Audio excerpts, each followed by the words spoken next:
할렐루야. 며칠 전에 친구 목사님한테 전화가 왔어요. 이런저런 대화를 하다가 우리 교회가 이제 오픈해서 대면 예배 드린다고 하니까 몇 명이나 모이냐 뭐 이런저런 얘기를 하다가 저한테 그러더라고요.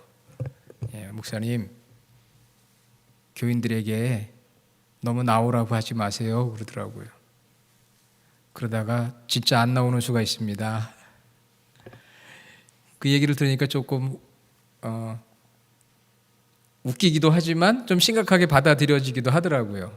여러분 건강 생각하셔서 또 기도하는 가운데 여러분이 대면 예배 혹은 온라인 예배 어느 예배든 열심으로 참여하시고 또 때가 되면 그렇게 나오게 될 줄로 믿습니다. 많은 교회들이 염려하는 것 같아요. 혹시 안 나오면 어떡하나. 우리 교회는 그런 걱정 안 해도 되겠죠? 여러분들이 아멘하는 것보다는 집에 계신 분들이 아멘을 하셔야 됩니다. 걱정 안 해도 되도록 그렇게 여러분이 준비해 주시기를 바랍니다. 오늘이 벌써 6월 마지막 주일이에요. 마가복음이 전체 몇 장으로 되어 있죠? 16장으로 되어 있습니다. 그러면은 오늘 6월이니까 몇 장까지 해야 되죠? 8장까지는 해야 되잖아요. 그래서 오늘 8장을 마무리하게 되었습니다. 8장을 마무리하고 이제 7월부터 다시 9장에서 16장까지 이렇게 말씀을 전하도록 하는데, 올 한 해 제가 생각해 보니까 우리 교회의 비전을 너무 잘 정한 것 같아요. 마가복음으로 살아가기. 이거는 집에 있든 교회에 있든 어디서든 할 수 있잖아요. 그래서 마가복음으로 살아가기 5개의 실천사항이 있는데, 주일 예배 드리는 분들은 듣고 이해하고 순종하기 이제 가능성이 많죠. 그 다음에는 30번 읽기. 얼마만큼 하셨어요? 반이 지났으니까 15번은 읽어야 되는데 아마 아직까지 못 읽으신 분이 좀 있으실 거예요. 열심히 맞춰서 읽으시고요. 그 다음에는 한 번 쓰기. 한 번 쓰기는 많은 분들이 하신 것 같아요. 아직 다 못하신 분들은 남은 6개월 동안 열심히 그렇게 하시고요. 그리고 39절 외우기. 이제 이게 어려운데 오늘 13번째 성경 구절을 암송을 하거든요. 이것도 부지런히 반복해서 하시면은 할 수가 있습니다. 여러분 포기하지 마시고요. 제가 보니까 저희 집사람이 열심히 외우고 있더라고요. 그래서 누구든 할 수 있다 이런 생각을 합니다. 그리고 나누고 도전하고 적용하기는 셀 모임이 있어야 되는데 우리가 셀 모임을 모이질 못하니까 그냥 5번은 거저 그냥 먹은 거예요. 올 한 해 5개 중에 그냥 5번은 거저 먹었고요. 1번은 이제 예배 드리면서 나머지 2, 3, 4번 여러분들이 이 코로나 시대에 뭔가 한번 내가 도전해보자 이런 마음을 가지고 실천하는 저와 여러분 되기를 원합니다. 자, 여러분 우리는 다 예수님을 따르는 제자들입니다. 믿습니까? 다 우리 예수님의 제자들이에요. 목사님 저는 아닌 것 같은데요? 아니에요. 다 제자들입니다. 오늘 예배하는 저와 여러분은 누가 뭐라고 해도 우리는 다 예수님의 제자들이에요. 늘 말씀드리지만 제자다운 제자가 되느냐, 이게 중요한 것이 제자인 건 너무나 분명합니다. 여러분 예수님의 제자가 됐다는 거 감사해 보셨죠? 예수님의 제자가 된다는 게 얼마나 감사해요. 왜?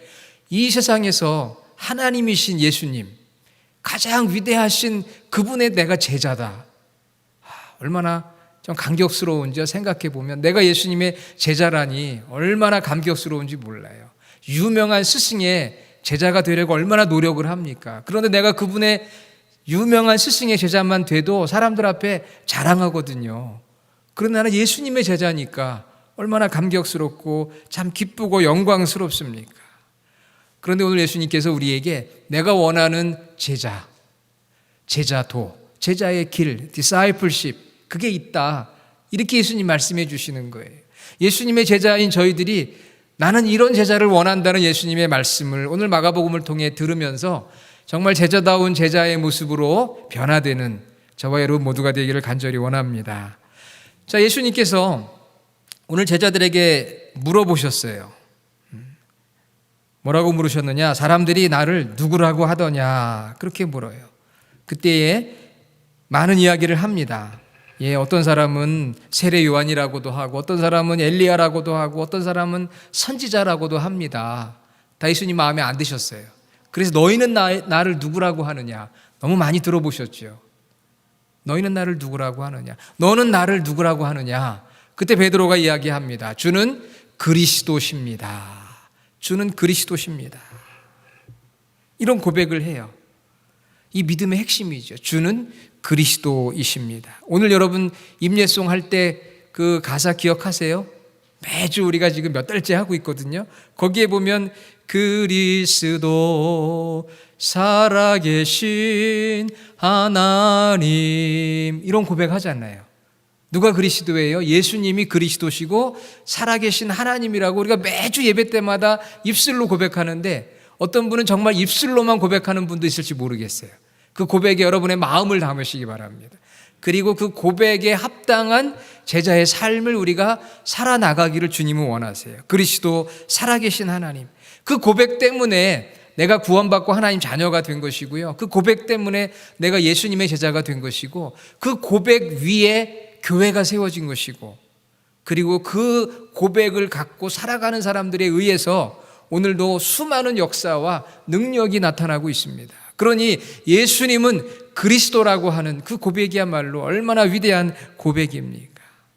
마가복음 1장 1절에 보면 이미 마가복음을 시작하면서 첫 번, 두 번 설교 말씀 드렸거든요. 혹시 관심 있으신 분은 우리 인터넷 들어가면 홈페이지에 마가복음 강해 설교가 처음부터 나와 있어요. 하나님의 아들 예수 그리스도의 복음의 시작이라. 그래서 그리스도에 대해서 제가 두 번째 설교로 설명을 해 놓았습니다. 그리스도는 히브리 말로는 메시아라고 했고요, 헬라 말로 그리스도, 영어로는 크라이스트, 한문으로는 기독. 그래서 이 뜻은 세 가지 직무를 예수님이 갖고 계신다, 그런 뜻이라고 말씀드렸죠. 첫째는 무슨 직무를 갖고 계신 거죠? 무슨 직무? 첫째는 선지자. 그래서 예수님은 하나님의 뜻을 우리에게 계시해 주는, 말씀을 통해 하나님의 뜻을 알려주는 선지자적 직분을 갖고 계신다. 두 번째는 제사장. 제사장으로서 하나님 앞에서 우리를 위한 화목 제물이 친히 되어 주셨고, 지금도 중보자가 되어 주셔서 지속적으로 하나님과 우리 사이를 중재하는 역할을 하신다. 그리고 세 번째는 왕으로서 왕의 그런 권세, 파워를 가지고 우리들을 다스리시고 또 보호하시고 우리의 영광을 받으시는 분이 바로 예수 그리스도, 선지자와 제사장과 왕의 직무를 갖고 우리를 구원하신 구원자 되시는 분이 바로 예수님이에요. 그런 예수님을 우리가 그리스도라고 고백하고 그분을 따르는 제자의 삶을 살아가는 것이죠. 자, 여러분, 예수님께서 이 베드로의 고백을 들으시고 기분이 좋으셨을까요? 안 좋으셨을까요? 주는 그리스도십니다. 베드로가 그런 고백을 했거든요. 당신은 그리스도입니다. 얼마나 기뻐요. 제대로 알아봤잖아요. 그렇죠? 그런데 이 고백을 들은 예수님은 이 베드로와 제자들에게 하나는 경고의 말씀을 해주시고 하나는 예언의 말씀을 해주세요. 너무 기쁘다가 아니라 경고해 주십니다. 무슨 경고를 하느냐? 아무에게도 말하지 말라 하고 경고하셨고요. 두 번째는 31절, 내가 고난받고 죽임당하고 부활할 것이다, 그렇게 예언을 해 주셨어요. 이 두 가지 말씀을 통해서 우리가 알 수 있는 것은 이 그리스도, 예수님이 그리스도라고 고백하는 이 고백은 당시 유대인들이 생각했던 어떤 정치적인 해방이나 경제적인 가난을 해결해 주는 그러한 메시아가 아닌, 유대인만이 아니라 인류를 구원하시기 위해서 오신 구원자라고 하는 의미를 담고 있기 때문에 백성들이 아직까지는 예수님을 오해하고 있어요. 그러니까 오해하고 있는 그들에게 예수님의 그리스도됨을 아직은 좀 시간적으로 아직은 좀 이르다. 이제 예수님께서 십자가에 죽으시고 부활하신 다음에 이분이 정말 그리스도요 하나님이시라는 것을 선포하게 될 때가 옵니다. 그래서 아직은 좀 기다려라. 그리고 그 그리스도의 의미는 너희들이 생각하는 정치적인 해방자, 경제적 가난을 해결해 주는 그러한 그리스도 메시아가 아니라는 것을 예수님께서 말씀을 해 주셨어요. 그렇지만 당시 베드로와 제자들은 그 예수님의 말씀을 이해하지를 못한 거예요. 그래서 오늘 말씀 32절에 보니까 이렇게 이야기를 합니다. 베드로가 예수님을 붙들고 항변했다고 그랬어요. 항변. 영어 성경에 보니까 rebuke 그랬습니다. 베드로가 제자인데 예수님을 막 꾸짖은 거예요. 항변을 한 거예요. 말도 안 됩니다, 예수님. 강력하게 항의를 하고 있습니다. 왜냐하면은 아니 메시아가 오면, 그리스도가 오면은 분명히 정치적으로 이스라엘을 해방시켜주고 우리에게 뭔가 육신적인 베네핏을 주어야 되는데 십자가에 죽으시고 부활하신다니, 고난받고 죽으신다니 도무지 이해를 할 수가 없는 것이죠. 그러니까 안 됩니다, 예수님. 말도 안 됩니다. 이렇게 항변을 했어요. 상상할 수 없습니다.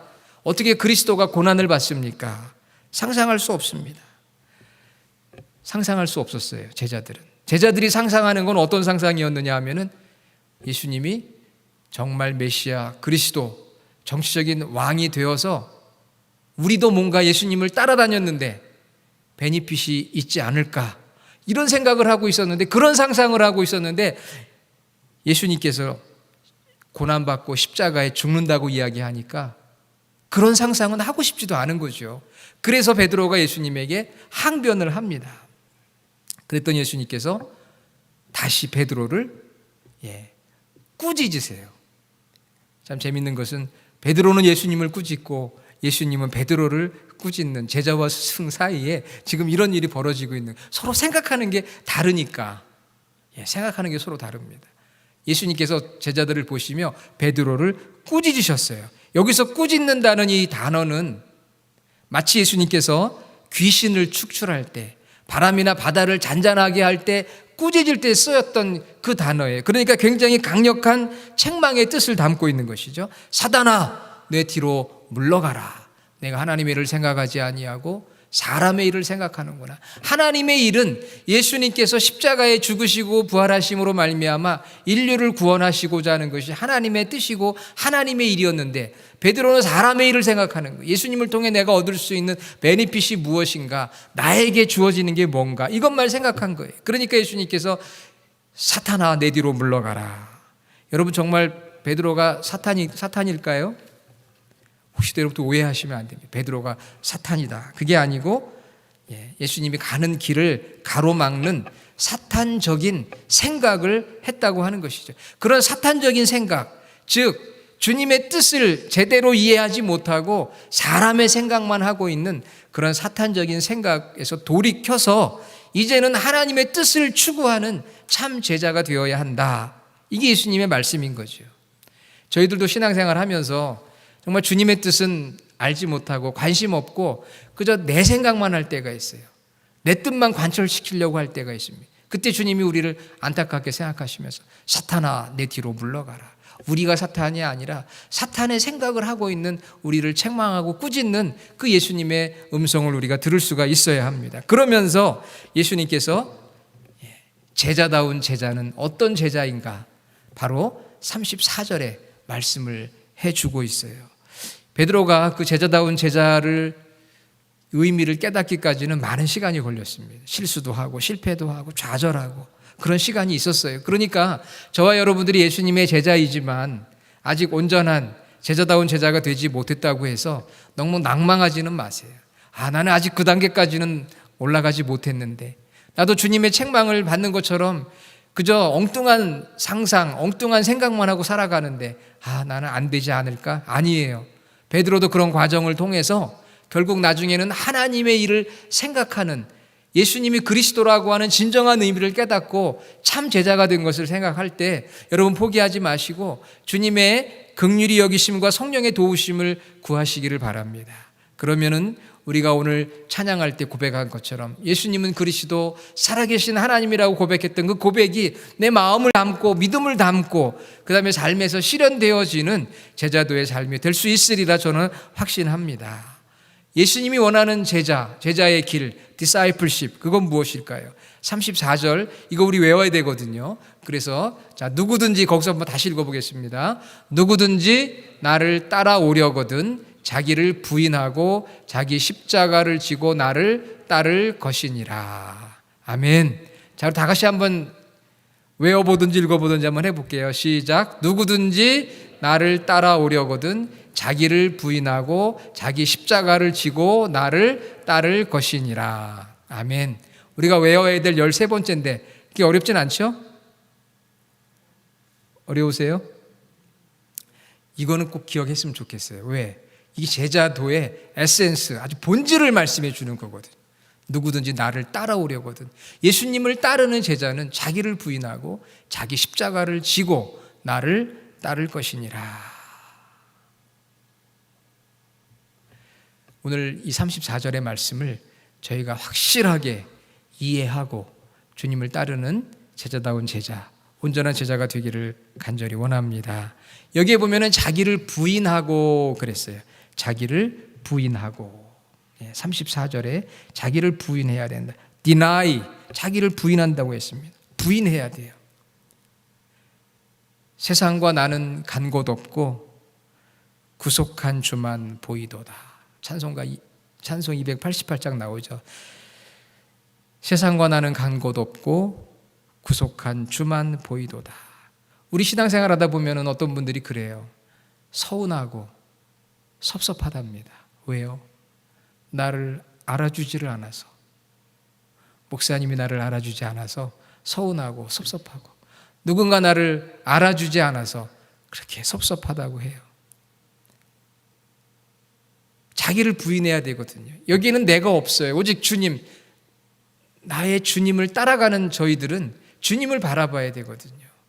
우리 삶의 주인은 주님이신데 신앙생활하면서 내가 섭섭하고 내가 서운하고 그래서 제자다운 제자의 삶을 살아가지 못할 때가 있습니다. 주님만 바라보는 거지. 사람 보지 말고 주님이 알아주시면 되지. 내 뜻이 아니라 주님 뜻이 이루어지면 되지.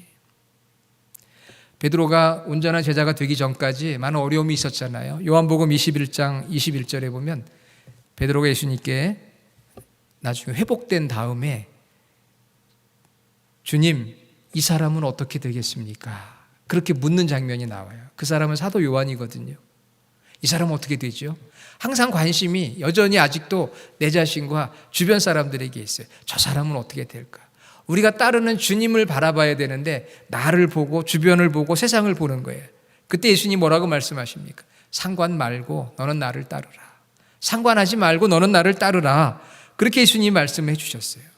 여러분 신앙생활하면서 다른 사람이 나를 인정하지 않고 나를 서운하게 하고 섭섭하게 하고 그럴 때 그런 거 상관하지 말고 주님을 따르는 그런 성도들이 되시기를, 제자들이 되시기를 간절히 바랍니다.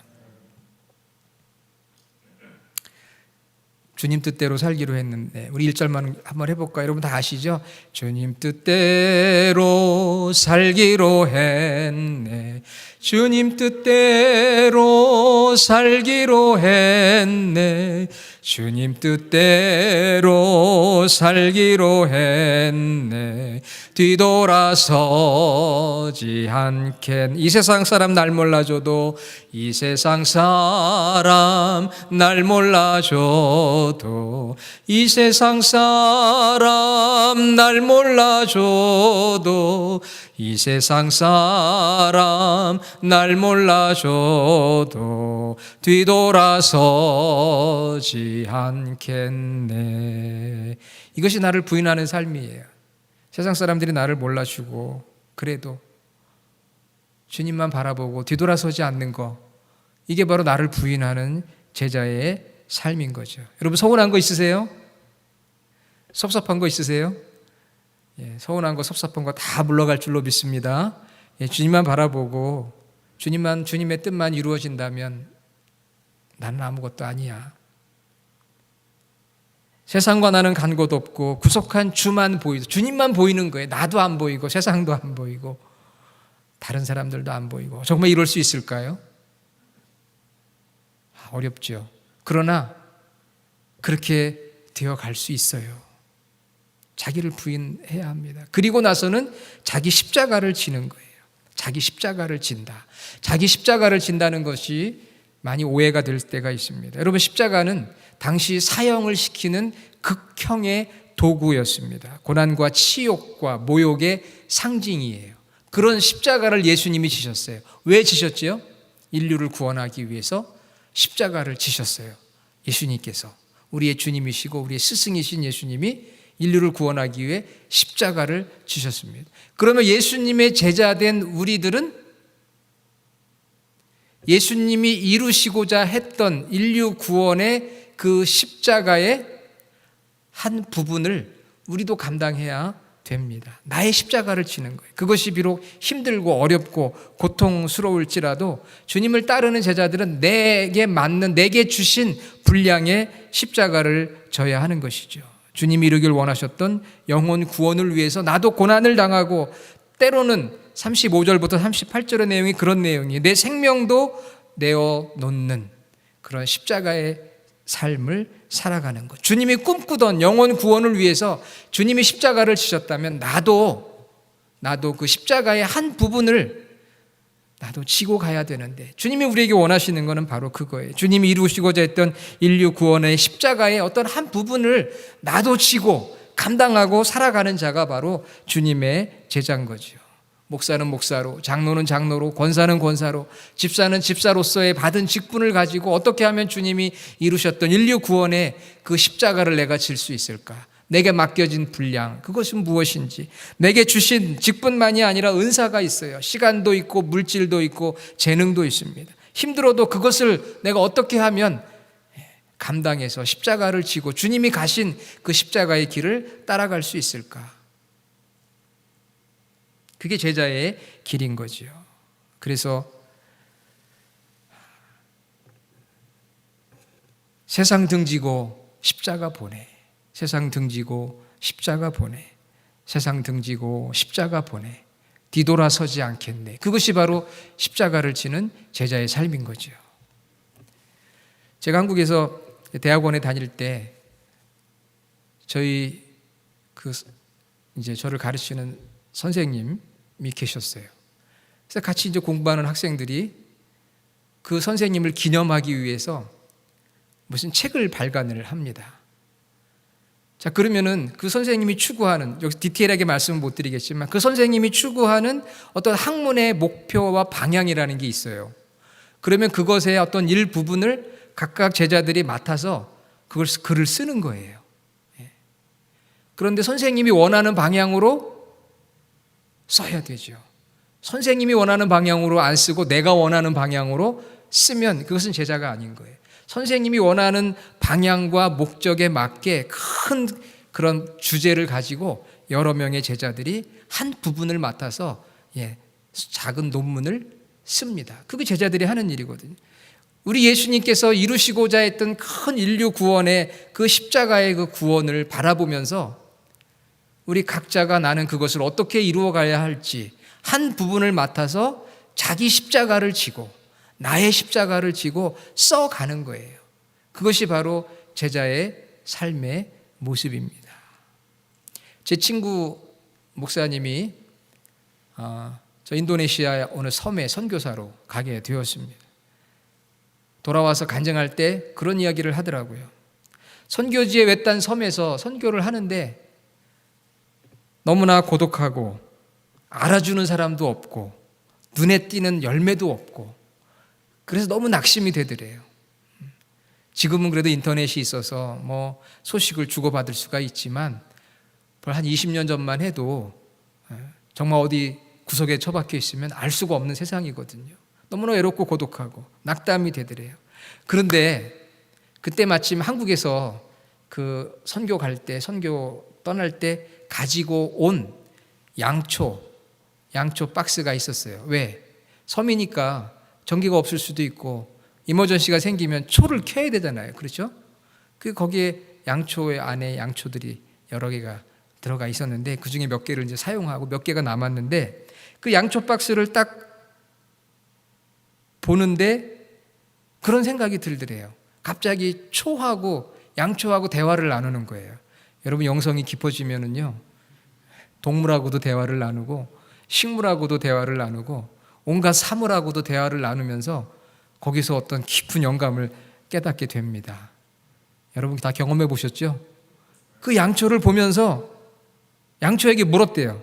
초야, 너는 이렇게 뭐하러 멀리까지 왔니? 자기가 데리고 왔으니까 온 거죠. 그렇죠? 가방에다 양초 박스 넣어가지고 왔으니까 원하진 않았지만 왔잖아요. 그런데 묻고 싶더래요. 너는 뭐하러 여기 이 먼 데까지 왔니? 그랬더니 양초가 대답을 하더래요. 설마 대답했겠어요? 생각하는 것이요. 불을 밝히기 위해서 여기까지 왔습니다. 저는 불 밝히는 임무가 끝나면 조용히 사라집니다. 그것으로 저는 만족하고 감사합니다. 양초가 그러더래요. 물론 내 생각이죠. 불 밝히려고 그 먼 한국에서 여기 인도네시아까지 온 거예요. 그리고는 대답합니다. 불을 밝히다가 이제는 그 임무가 끝나면 저는 사라져 버립니다. 그렇지만 그것이 내 사명이니까 만족하고 감사합니다. 사명을 감당했으니까요. 그런 양초와의 영적인 대화를 한 거예요. 그리고 나니까 힘이 나더래요. 맞아, 나도 양초와 같은 존재지. 내가 여기서 복음의 빛을 비추고 예수님을 전하면 그것으로 된 거지. 그것으로 감사하고 만족하면 되지. 뭐가 외롭고 힘들고 남들이 알아주지 않고 열매가 없다고 낙담할 필요가 있어 하면서 다시 힘을 내어 선교사의 삶, 제자의 삶을 살아갔다고 합니다. 여러분, 이렇게 동물들, 사물들, 식물들하고 대화를 해도요, 큰 깨달음이 있어요. 너는 왜 여기 있니? 여기 오늘 악기들도 많은데요, 여러분 물어보세요. 너는 왜 여기 있니? 저는 매주 주님께 영광 돌리기 위해서 이 자리에 이렇게 있습니다. 말은 안 하지만 우리가 다 같이 느끼잖아요. 그렇죠? 매주 주님께 영광 돌리기 위해서 여기 지금 악기들이 대기하고 있고, 누가 알아주지 않고 하루 종일 일주일 내내 깜깜한 어둠 속에 있지만 그래도 그것으로 만족해하고 감사하는 게 악기들이거든요. 누가 알아주지 않아도 말 없이 희생하는 것, 그게 바로 자기를 부인하고 자기 십자가를 지는 삶의 모습인 거죠. 그것을 예수님 말씀해 주셨어요. 아유, 목사님, 너무 좀 이거는 좀 비참하지 않습니까? 비극적이지 않습니까? 어떻게 그냥 그렇게 살아요? 일주일 내내 어둠 속에 있다 그냥 주일날 한번 반짝 비추고 또 일주일 내내 어둠 속에 있는 악기의 인생이 너무 불쌍하지 않습니까? 이렇게 얘기할 수도 있죠. 그렇죠? 초도 그렇고. 그런데 그렇지 않아요. 기독교 2000년의 역사를 보면은요, 그렇게 자기를 부인하고 자기 십자가를 졌던 사람들에 의해서 하나님 나라가 확장이 되고 교회가 세워지고 수많은 영혼들이 구원받는 놀라운 역사가 있었고 선한 일들이 생겨났던 거예요.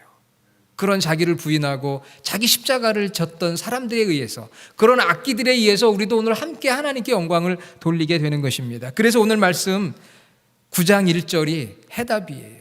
자기를 부인하고 자기 십자가를 지는 자에게 주님이 주시는 9장 1절의 해답. 우리 다 같이 한번 9장 1절 읽어볼게요. 또 그들에게 이르시되 내가 진실로 너희에게 이르노니 여기 서 있는 사람 중에는 죽기 전에 하나님의 나라가 권능으로 임하는 것을 볼 자들도 있느니라 하시니라. 아멘. 여기서 하나님의 나라가 권능으로 임하는 것을 가끔 어떤 사람들은 재림으로 해석을 했어요. 그래가지고 제자들이 재림을 못 봤는데 이 성경 틀린 거 아니야? 그렇게 해석을 했는데 그게 아니라요. 이렇게 자기를 부인하고 자기 십자가를 지는 사람들이 제자된 삶을 통해서 바로 하나님의 나라가 확장되어져 가는 거예요. 하나님의 교회가 세워져 가는 거예요. 그것을 목격했어요. 누가? 베드로와 그 제자들이 성령의 임재하심을 통해서 그것을 목격하는 축복을 얻게 되었다고 하는 것입니다. 성령의 강림으로 본격화되어졌어요. 하나님의 나라, 하나님의 통치가 이루어지기 시작했고 성령의 능력으로 복음이 전파되었고 하나님의 그 강하신 능력을 체험하는 축복을 얻었다고 하는 것입니다. 오늘 저희들이 자기를 부인하고 자기 십자가를 지는 신앙의 공동체가 되어지면은 그 가운데서 하나님의 나라가 놀랍게 임하고 확장되어지고 부흥하는 그런 체험을 하게 된다는 말씀인 것입니다. 예수님이 오실 때 완성되어질 천국의 그러한 소망, 하나님의 영광, 하나님이 주실 상급이 우리에게 있다는 소망의 말씀을 예수님께서 제자들에게 마치 자기를 부인하고 자기 십자가를 지는 것이 굉장히 비극적인 것 같고 어떻게 그런 일이 이루어질 수 있어? 나는 아니야. 나는 세상적인 영광을 나는 꿈꿀 거야. 그렇게 생각할지 모르지만 거기에 자기를 부인하고 십자가를 지는 그 삶 속에 하나님께서 하나님의 나라가 권능으로 임하는 것을 볼 것이라고 약속의 말씀을 주셨어요. 할렐루야. 이것이 바로 우리가 꿈꾸는 소망이고 축복입니다. 저와 여러분들이 예수님의 제자가 된다는 것은 얼마나 영광스러운 일입니까? 자기를 부인하고 자기 십자가를 진다는 것이 힘들고 어려운 것처럼 여겨지고, 어떻게 그렇게 살아? 하지만 그렇게 주님의 제자로 살아가는 그 자체가 영광스러운 것이고, 그렇게 살아갈 때 주님이 보여주실 하나님 나라의 권능이 임하는 것을 우리가 목격한다는 것, 그것이 인생의 가장 큰 축복 아닙니까? 영원한 축복이고 영혼을 구원하는 그러한 축복이고, 그래서 우리가 이렇게 하나님의 나라를 세우기 위해 어렵지만 교회도 세워나가는 것이고, 우리가 이 교회를 위해서도 나를 부인하고 내게 주어진 십자가를 지고 오늘도 우리가 한 걸음 한 걸음 나아가게 되는 것인 줄로 믿습니다. 사랑하는 여러분, 저와 여러분 모두가 예수님은 그리스도입니다, 입술의 고백, 마음의 고백, 그리고 삶 속에서 나를 부인하고 나의 십자가를 지고 주님을 따르는 그런 제자의 삶을 모두가 살아가실 수 있기를 간절히 주님의 이름으로 축원합니다. 아멘. 하나님 감사합니다. 저희들을 제자로 불러주시고 오늘도 제자된 삶으로 초대하여 주시니 감사합니다. 자기를 부인하고 자기 십자가를 지라고 하셨던 주님, 너무나 힘들고 어렵습니다가 아니라 그 뒤에 약속되어진 하나님 나라가 권능으로 임하는 그 꿈과 그 비전을 가지고 오늘 저희들이 함께 제자의 삶을 살아갈 수 있게 하여 주시고, 나를 비우고 내 안에서 주님이 역사하시고 성령이 충만한 가운데 하나님의 나라, 하나님의 교회를 이루어가는 저와 모든 성도들이 되게 하여 주시옵소서. 예수님의 이름으로 간절히 기도드립니다. 아멘.